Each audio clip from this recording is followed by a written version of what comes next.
SP focus media YouTube ಚಾನಲ್ಗೆ ಸ್ವಾಗತ. ಇವತ್ತು ನಾವಿದ್ದೀವಿ ತುಮಕೂರಿನ ಪ್ರಸಿದ್ಧವಾದ Vishnu super speciality centre. Hi sir. ನಮಸ್ತೆ. ನಮಸ್ಕಾರ ಸರ್. ಸರ್, ಇವಾಗ ನನಗೆ ಈ ಕಾರ್ಡಿಯಾಕ್ ಅರೆಸ್ಟ್ ಆಗುತ್ತೆ, ಮತ್ತು ಬೇರೆ ಥರ ಮೈಗ್ರೇನು, ಅದೇ ಥರ ಸ್ಟ್ರೋಕು. ಸೊ ಸ್ಟ್ರೋಕು ಯೂಶ್ವಲಿ ಈ ಕೋಲ್ಡ್ ಸೀಸನಲ್ಲೇ ಜಾಸ್ತಿ ಆಗುತ್ತಾ, ಇಲ್ಲ ಬೇರೆ ಟೈಮಲ್ಲೂ ಅದೇ ಥರ ಆಗುತ್ತಾ ಸರ್? ನೋಡಿ, ಈ ಸ್ಟ್ರೋಕಿಗೆ ಕೋಲ್ಡ್ ಸೀಸನಲ್ಲೇ ಆಗಬೇಕು ಅಂತ ಏನಿಲ್ಲ. ಸ್ಟ್ರೋಕ್ ವಿಂಟರಲ್ಲಿ ಜಾಸ್ತಿ ಆಗುತ್ತೆ, ಅಂದರೆ ಕೋಲ್ಡ್ ಸೀಸನಲ್ಲಿ ಜಾಸ್ತಿ ಆಗುತ್ತೆ, ಬಟ್ ಅದೇ ಪ್ರಮಾಣವಾಗಿ ಬೇರೆ ಸೀಸನ್ಸಲ್ಲಿನೂ ಆಗುತ್ತೆ. ವಿಂಟ್ರಲ್ಲಿ ಏನಕ್ಕೆ ಜಾಸ್ತಿ ಆಗುತ್ತೆ ಅಂತಂದರೆ ನಮ್ಮ ರಕ್ತನಾಳಗಳು ಸ್ವಲ್ಪ ಸಣ್ಣ ಆಗ್ತದೆ ಸೈಜಲ್ಲಿ, ರಕ್ತ ಹೆಪ್ಪುಗಟ್ಟುವಿಕೆ ಜಾಸ್ತಿ ಆಗುತ್ತೆ. ಹಾಗಾಗಿ ಹಾರ್ಟ್ ಅಟ್ಯಾಕ್ ಮತ್ತು ಸ್ಟ್ರೋಕ್ ವಿಂಟ್ರಲ್ಲಿ ಜಾಸ್ತಿ ಆಗುತ್ತೆ. ಹಾಗಂತ ಬೇರೆ ಸೀಸನಲ್ಲಿ ಆಗಲ್ಲ ಅಂತಿಲ್ಲ, ಆಗ್ತದೆ. ಮತ್ತು ಈಗ ಸ್ಟ್ರೋಕ್ ಯಾವ ಥರ ಕಾಣಿಸ್ಕೊಳುತ್ತೆ ಸರ್ ನಮಗೆ? ಅದರದ್ದು ಪ್ರಿಕಾಷನ್ಸ್ ಏನು ಮಾಡಬೇಕು ಜನಕ್ಕೆ ಸ್ವಲ್ಪ ತಿಳಿಸಿ ಹೇಳಿಸಿದ್ರೆ ಅವರು ಸ್ವಲ್ಪ ಸ್ಟ್ರೋಕ್ ಬಗ್ಗೆ ಎಚ್ಚೆತ್ಕೋತಾರೆ ಸರ್. ಆಮೇಲೆ ಅದಾದ ತಕ್ಷಣ ಎಲ್ಲಿಗೆ ಹೋಗಬೇಕು ಅವ್ರಿಗೆ? ತುಂಬ ಜನಕ್ಕೆ, ಹಳ್ಳಿ ಜನಕ್ಕಾಗಿರ್ಬೋದು, ಬೇರೆಯವ್ರಿಗಾಗಿರ್ಬೋದು, ಅವ್ರಿಗೆ ಸಡನ್ನಾಗಿ ಎಲ್ಲಿಗೆ ಹೋಗಬೇಕು, ಏನು ಮಾಡಬೇಕು ಅಂತ ಗೊತ್ತಾಗಲ್ಲ. ಸೊ ಅದ್ರ ಬಗ್ಗೆ ಒಂಚೂರು ಸರ್. ನೋಡಿ, ಸ್ಟ್ರೋಕ್ ಮೇಜರ್ ಆಗಿ ನಾವು ನೋಡೋದಾದರೆ ಎರಡು ವಿಭಾಗವಾಗಿ ವಿಂಗಡಿಸ್ತೀವಿ. ಒಂದು ರಕ್ತ ಹೆಪ್ಪುಗಟ್ಟೋದ್ರಿಂದ ಆಗುತ್ತೆ, ಅಥವಾ ರಕ್ತ ಸ್ರಾವ ಆಗೋದ್ರಿಂದ ಆಗುತ್ತೆ. ಎರಡಕ್ಕೂ ಸ್ಟ್ರೋಕ್ ಅಂತ ಹೇಳ್ತೀವಿ. ಸೊ ರಕ್ತ ಹೆಪ್ಪುಗಟ್ಕೊಳ್ಳುವಿಕೆಗೆ ಸಾಮಾನ್ಯ ಕಾರಣಗಳೇನೆಂದರೆ ಶುಗರ್, BP, ಡ್ರಿಂಕ್ಸು, ಸ್ಮೋಕು ಮತ್ತು ವಯೋಸಹಜದಿಂದನೂ ರಕ್ತ ಹೆಪ್ಪುಗಟ್ಕೊಳ್ಳುತ್ತೆ. ಅದೇ ಸರ ರಕ್ತ ಹೊಡ್ಕೊಳ್ಳೋದಕ್ಕೆ ಅಥವಾ ಬ್ಲೀಡಿಂಗ್ ಆಗೋದಕ್ಕೆ ಕಾರಣ ಏನಂದರೆ BP ಸಡನ್ನಾಗಿ ಶೂಟಪ್ ಆಗೋದು.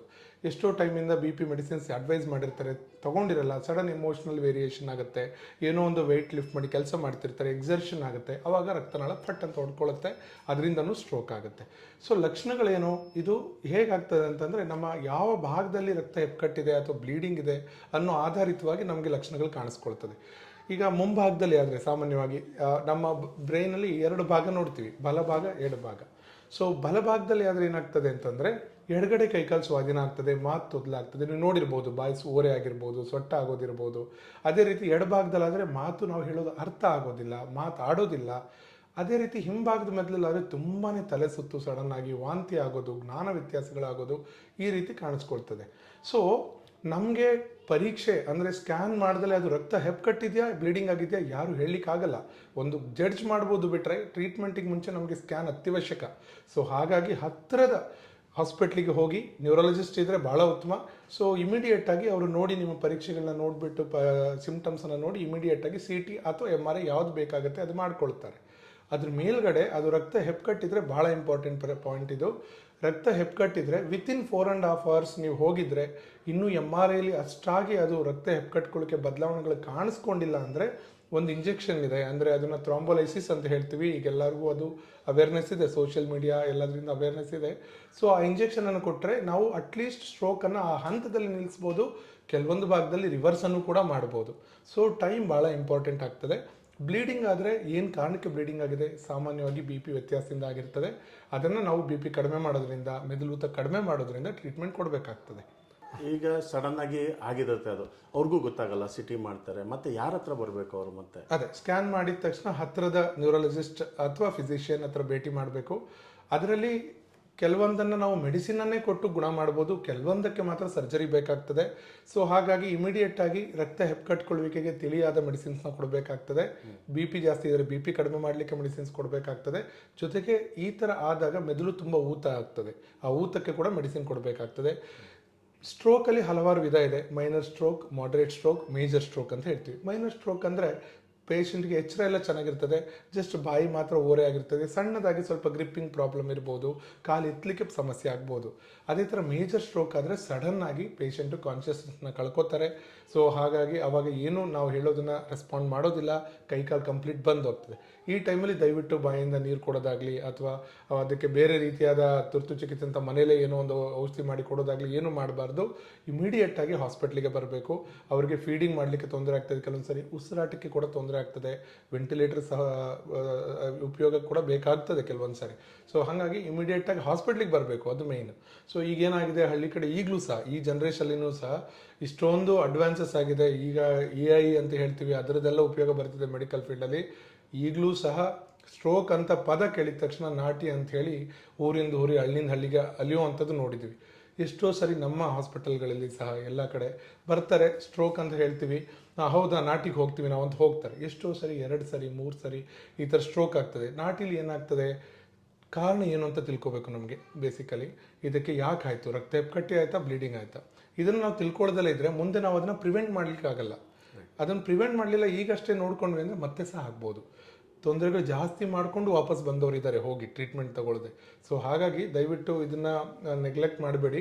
ಸಿಮ್ಟಮ್ಸ್ ಕೆಲವೊಬ್ಬರಿಗೆ ಮುಂಚೆನೂ ಕಾಣಿಸ್ಕೊಳುತ್ತೆ. ಹೇಗೆ ಅಂತಂದರೆ ಸಣ್ಣದಾಗಿ ಸ್ವಲ್ಪ ಮಾತು ತೊದಲು ಬಂದು ರಿಕವರಿ ಆಗಿಬಿಡುತ್ತೆ. ಒಂದು 5 ನಿಮಿಷ, ಒಂದು 5 ಸೆಕೆಂಡ್, 10 ಸೆಕೆಂಡ್, 1 ನಿಮಿಷ ಅಥವಾ ಕಾಲು ಗಂಟೆ ಕೆಲವೊಂದು ಸರಿ ಮಾತು ತೊದಲಾಗಿ ರಿಕವರಿ ಆಗುತ್ತೆ. ಕೈಕಾಲು ಸ್ವಾಧೀನ ಪೂರ್ತಿ ಬಿದ್ದೋಗಿ ರಿಕವರಿ ಆಗುತ್ತೆ. ಇದನ್ನು ನಾವು ಮೆಡಿಕಲ್ ಟರ್ಮಲ್ಲಿ TIA ಅಂತೀವಿ, ಅಂದರೆ ಟ್ರಾನ್ಸಿಯಂಟ್ ಇಸ್ಕಿಮಿಕ್ ಅಟ್ಯಾಕ್.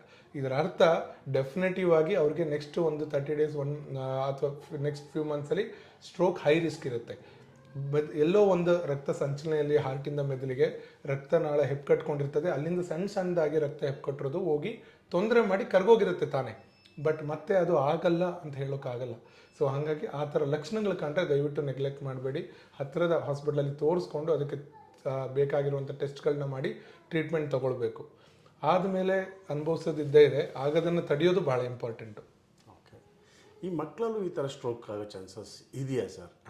ಮಕ್ಕಳಲ್ಲಿ ಸಹ ಆಗಬಹುದು, ಬಟ್ ರೇರ್ ಪ್ರಾಬ್ಲಮ್ ಅದು. ಸ್ಟ್ರೋಕಿಗೆ ನಾರ್ಮಲಾಗಿ ನಾವು ದೊಡ್ಡವರಲ್ಲಿ ಆದ ಕಾರಣಗಳು ಮಕ್ಕಳಲ್ಲಿ ಇರೋದಿಲ್ಲ.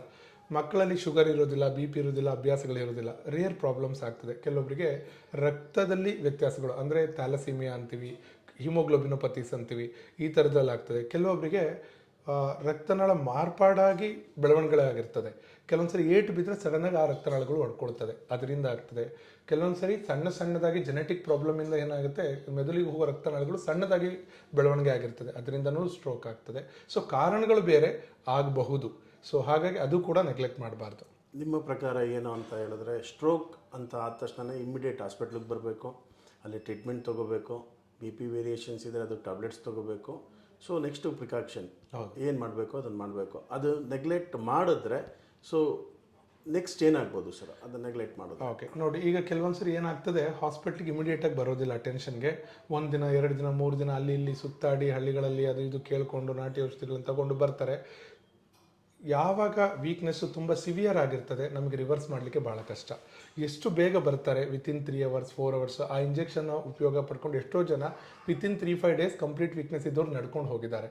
ಲೇಟ್ ಆದಷ್ಟು ಏನಾಗ್ತದೆ, ಮೆದುಳು ನರಗಳು ಬಹಳ ಸೂಕ್ಷ್ಮ. ನಮ್ಮ ದೇಹದಲ್ಲಿರೋ ಎಲ್ಲ ಜೀವಕೋಶಗಳಲ್ಲಿ ಮೆದುಳು ನರ ಭಾಳ ಸೂಕ್ಷ್ಮ. 4 ನಿಮಿಷಕ್ಕಿಂತ ಜಾಸ್ತಿ ಆಕ್ಸಿಜನ್ ಆಡಿಲ್ಲ ಮೆದುಳಿಗೆ ಅಂತಂದರೆ ಆ ನರ ಅಲ್ಲಿಗೆ ಹೋಯ್ತು. ನೆಕ್ಸ್ಟ್ ಬೇರೆ ನರನೇ ಅದ್ರ ಕೆಲಸ ಮಾಡಬೇಕು ಹೊರತು ಮತ್ತೆ ರಿಕವರಿ ಆಗಲ್ಲ. ಸೊ ಹಾಗಾಗಿ ಏನಾಗ್ತದೆ, ಎಷ್ಟು ಬೇಗ ಆಗ್ತದೆ ಅಷ್ಟು ಬೇಗ ಬರಬೇಕು. ಜಾಸ್ತಿ ಲೇಟ್ ಆಗಿ ಬಂದಾಗ ಏನಾಗ್ತದೆ, ಆ ವೀಕ್ನೆಸ್ಸು ರಿಕವರಿ ಆಗೋಕ್ಕೆ ತುಂಬ ಟೈಮ್ ತೊಗೊಳ್ತದೆ. ಕೆಲವೊಬ್ರು ಒಂದು 15 ದಿನ ತಿಂಗಳ ತನಕ ಬರೋದಿಲ್ಲ, ಅದು ಇದು ಓಡಾಡಿಕೊಂಡು ಟ್ರೀಟ್ಮೆಂಟ್ ತೊಗೊಂಡು ಕೊನೆಗೆ ಎಲ್ಲೂ ಉಪಯೋಗ ಆಗಿದಾಗ ಬರ್ತಾರೆ. ಆವಾಗ ಏನಾಗ್ತದೆ, ಆ ವೀಕ್ನೆಸ್ ಏನಿರ್ತದೆ, ಕೈಕಾಲು ಸ್ವಾಧೀನ ಕಡಿಮೆ ಏನಿರ್ತದೆ, ಅದು ರಿಕವರಿ ಆಗಲಿಕ್ಕೆ ಮಂತ್ಸ್ ಟುಗೆದರ್ ಹಿಡಿತದೆ. ಕೆಲವೊಂದ್ಸರಿ ಬೆಡ್ ರಿಡನ್ ಆಗ್ತಾರೆ, ಅಂದರೆ ಮನೇಲೆ ಒಂದು ಮೂಲೆಯಲ್ಲಿ ಕೂತ್ಕೊಳ್ಳೋಂಥ ಪರಿಸ್ಥಿತಿ ಬರ್ತದೆ. ಸೊ ಅದರಿಂದ ಎಮೋಷ್ನಲ್ ವೇರಿಯೇಷನ್ ಆಗ್ತದೆ, ಡಿಪ್ರೆಷನ್ಗೊಳಗಾಗ್ತಾರೆ. ಚೆನ್ನಾಗಿ ಒಬ್ಬರೇ ಯಾರೋ ಫ್ಯಾಮಿಲಿಯಲ್ಲಿ ಅರ್ನಿಂಗ್ ಇರ್ತಾರೆ, ಅವ್ರಿಗೆ ಸಡನ್ನಾಗಿ ಆಗ್ತದೆ, ಇಡೀ ಫ್ಯಾಮಿಲಿನೇ ಕುಗ್ಗೋಗ್ತದೆ. ಇದರಿಂದ ಒಂದು ಫ್ಯಾಮಿಲಿದು ಅಸ್ತಿತ್ವನೇ ಕಷ್ಟ ಆಗ್ತದೆ. ಸೊ ಹಾಗಾಗಿ ಎಷ್ಟು ಅರ್ಲಿ ಆಗುತ್ತೆ ಅಷ್ಟು ತೋರಿಸ್ಕೊಳ್ಬೇಕು. ಆಮೇಲೆ ಫಿಸಿಯೋಥೆರಪಿ ಅದೆಲ್ಲ ಮಾಡಿಸ್ಲೇಬೇಕಾಗ್ತದೆ ಎಲ್ಲ ಥರ ವೆರೈಟಿ ಆಫ್ ಸ್ಟ್ರೋಕಲ್ಲಿನೂ. But treatment early best treatment ಆಗುತ್ತೆ ಮತ್ತು ಬೇಗ ರಿಕವರಿ ಆಗುತ್ತೆ. ಸರ್, ಈ ಸ್ಟ್ರೋಕ್ ಅನ್ನೋದು ಜೆನೆಟಿಕ್ಕಿಂದ ಅಂದರೆ ಈಗ ವಂಶ ಪಾರಂಪರ್ಯವಾಗಿ ಬರುತ್ತಾ ಅಥವಾ ಒಂದು ಏಜ್ ರಿಲೇಟೆಡ್? ಸೊ ಒಂದು ಏಜಿಂದ ಸ್ಟಾರ್ಟ್ ಆಗುತ್ತೆ ಸರ್ ಇದು? ನೋಡಿ, ಇದು 2 ಪ್ರಶ್ನೆ ತಗೊಳ್ತೀನಿ. ಸೊ ಮೊದಲನೇ ಪ್ರಶ್ನೆ ಜೆನೆಟಿಕ್. ಸೊ ಏನಾಗ್ತದೆ, ನಮ್ಮಲ್ಲಿ ಜೆನೆಟಿಕ್ ರಿಸ್ಕ್ ಫ್ಯಾಕ್ಟರ್ಸ್ ಅಂತ ಹೇಳ್ತೀವಿ. ಸೊ ಅದು ಬಹಳ ಕಡಿಮೆ ಚಾನ್ಸಸ್, 100ರಲ್ಲಿ 2ರಿಂದ 3 ಭಾಗ ಸ್ಟ್ರೋಕ್ಗಳು ಹಾಗೆ ಬರ್ಬೋದು. ಏನಾಗ್ತದೆ, ಕೆಲವೊಂದು ನಮ್ಮ ಬಾಡಿಯಲ್ಲಾಗೋ ಮೆಟಬಾಲಿಸಮ್ ಅಂತ ಹೇಳ್ತೀವಿ, ಅಂದರೆ ನಾವು ಏನೇ ತಿಂದರೂ ಅದು ಕ್ರಿಯೆಯಾಗಿ ಒಂದು ಎನರ್ಜಿ ರೂಪದಲ್ಲಿ ಬರಬೇಕು. ಆ ಪ್ರೋಸೆಸ್ಸಲ್ಲಿ ಕೆಲವೊಂದು ಭಾಗಗಳಲ್ಲಿ ವ್ಯತ್ಯಾಸ ಆದರೆ ಅದು ಫ್ಯಾಮಿಲಿಯಲ್ಲಿ ಜೀನ್ಸ್ ಮುಖಾಂತರ ಬರ್ತದೆ. ಅಂಥವರಲ್ಲಿ ಹೌದು ಬರಬಹುದು, ಕೆಲವೊಂದು ಕಂಡೀಷನ್ಸ್ ಇದೆ. ಅಂಥದ್ರಲ್ಲಿ ಜೆನೆಟಿಕ್ ರಿಸ್ಕ್ ಫ್ಯಾಕ್ಟರ್ಸ್ ಅಂತ ಹೇಳ್ತೀವಿ. ಅವ್ರಿಗೆ ರಿಕರೆಂಟ್ ಸ್ಟ್ರೋಕ್ ಆಗ್ತದೆ. ಈವನ್ ಆನ್ ಮೆಡಿಸಿನ್ಸ್ ಕೆಲವೊಮ್ಮೆ ಸ್ಟ್ರೋಕ್ ಆಗ್ತದೆ. ಮತ್ತು ಎಳೆಯ ವಯಸ್ಸಿನಲ್ಲಿ ಅಂದರೆ 30 ವರ್ಷ 40 ವರ್ಷದಲ್ಲಿನೂ ಸಹ ಏನು ರಿಸ್ಕ್ ಫ್ಯಾಕ್ಟ್ರಲ್ಲಿ ಇಲ್ದಲೆ ಜೆನೆಟಿಕ್ ರಿಸ್ಕ್ ಫ್ಯಾಕ್ಟರ್ ಮಾತ್ರ ಇದ್ದರೂ ಸಹ ಸ್ಟ್ರೋಕ್ ಆಗ್ತದೆ. ಸೊ ಅದು ತುಂಬ ವಿರಳ, ಕಾಮನ್ ಅಲ್ಲ, ಬಟ್ ಆಗಬಹುದು. 2ನೇದು ಪ್ರಶ್ನೆ ವಯಸ್ಸು. ನೋಡಿ, ಇದೇ ಒಂದು ಪ್ರಶ್ನೆ 20-30 ವರ್ಷ ಹಿಂದೆ ತೊಗೊಂಡ್ರೆ ಅವಾಗ ಸ್ಟ್ರೋಕ್ ಅಂದರೆ ನಾವು ಹೇಳ್ತಾ ಇದ್ದಿದ್ದು ವಯಸ್ಸಾದವರಲ್ಲಿ 60 ವರ್ಷ 70 ವರ್ಷ 80 ವರ್ಷ ಹೀಗೆ. ಈಗ ಅದು ತುಂಬ ಕಡಿಮೆ ಆಗಿದೆ. ಈಗ ನೀವು ರೀಸೆಂಟಾಗಿ ನೋಡಿರ್ಬೋದು, ಹಾರ್ಟ್ ಅಟ್ಯಾಕ್ಸ್ ಈವನ್ 25-30 ಇಯರ್ಸಲ್ಲಿ ಕಾಣ್ತದೆ. ಸ್ಟ್ರೋಕ್ಸ ಅಷ್ಟೇ ಅರ್ಲಿ ಆಗಿ ಬರ್ತಾ ಇದೆ ಈಗ. ಕಾರಣಗಳು ತುಂಬ ಹಲವಾರು. ನೀವೇ ನೋಡಿರೋ ಹಾಗೆ ನಮ್ಮ ಊಟದ ಶೈಲಿ ವ್ಯತ್ಯಾಸ ಆಗಿದೆ, ತುಂಬ ಅಡಿಕ್ಷನ್ಸ್ ಆಗಿದೆ, ಗುಡ್ ಹ್ಯಾಬಿಟ್ಸ್ ಇಲ್ಲ, ಗುಡ್ ಅಡಿಕ್ವೇಟ್ ಸ್ಲೀಪ್ ಇಲ್ಲ, ನ್ಯೂಟ್ರಿಷನ್ ಜೊತೆಗೆ ಶುಗರ್ ಬಿ ಪಿ 30 ವರ್ಷ 35 ವರ್ಷ ಅವರಲ್ಲೇ ಕಾಣಿಸ್ಕೊಳ್ತಾ ಇದೆ. ಸೊ ಹೀಗಾಗಿ ವಯಸ್ಸು ಅನ್ನೋದು ಒಂದು ರಿಸ್ಕ್ ಫ್ಯಾಕ್ಟರ್ ಹೌದು, ಬಟ್ ಈಗ ಜನ್ರೇಷನಲ್ಲಿ ಅದನ್ನು ನಾವು ಬರೀ ವಯಸ್ಸಾದವ್ರಿಗೆ ಬರ್ತದೆ ಅಂತ ನೋಡ್ಕೊಂಡು ಸುಮ್ಮನೆ ಇರೋಕ್ಕಾಗೋದಲ್ಲ. ಚಿಕ್ಕ ವಯಸ್ಸಲ್ಲೂ ಬರ್ತದೆ. ಈಗ 30, 35, 40 ವರ್ಷದಲ್ಲೆಲ್ಲ ಸ್ಟ್ರೋಕ್ ಬರ್ತದೆ.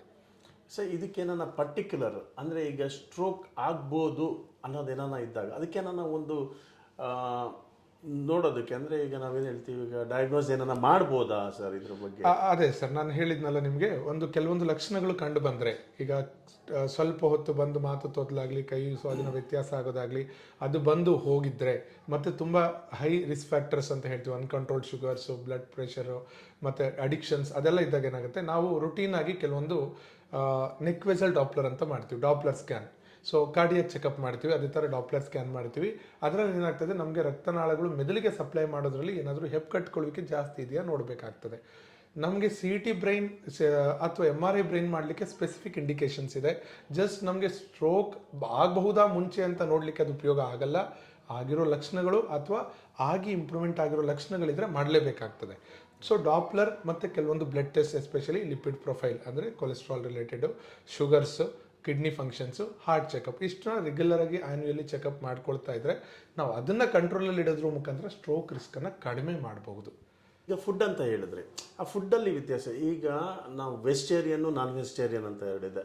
ಸೊ ಇದರಲ್ಲಿ ಯಾವುದು ಜಾಸ್ತಿ ಇರುತ್ತೆ? ಸೊ ಈಗ ಆಯಿಲ್ ಯೂಸ್ ಮಾಡ್ತಾರೆ, ಆಯಿಲಿಂದ ಏನಾರ ಸ್ವಲ್ಪ ಹೆಚ್ಚು ಕಮ್ಮಿ ಆಗ್ಬೋದಾ, ಸ್ಟ್ರೋಕ್ ಲೆವೆಲ್ ಇದಾಗ್ಬೋದಾ ಅನ್ನೋದು ಏನಾರ ನಿಮ್ಮ ಹತ್ರ? ಹೌದು, ಈಗ ನೋಡಿ, ಫಸ್ಟ್ ಆಯಿಲಿ ಫುಡ್ ಬಗ್ಗೆ ಹೇಳ್ತೀನಿ. ಸೊ ಆಯಿಲಿ ಫುಡ್ ಎಲ್ಲ ದೃಷ್ಟಿಯಿಂದನೂ ಅದು ಎಷ್ಟು ಲಿಮಿಟೆಡ್ ಆಗಿರುತ್ತೆ ಅಷ್ಟು ಒಳ್ಳೆಯದು.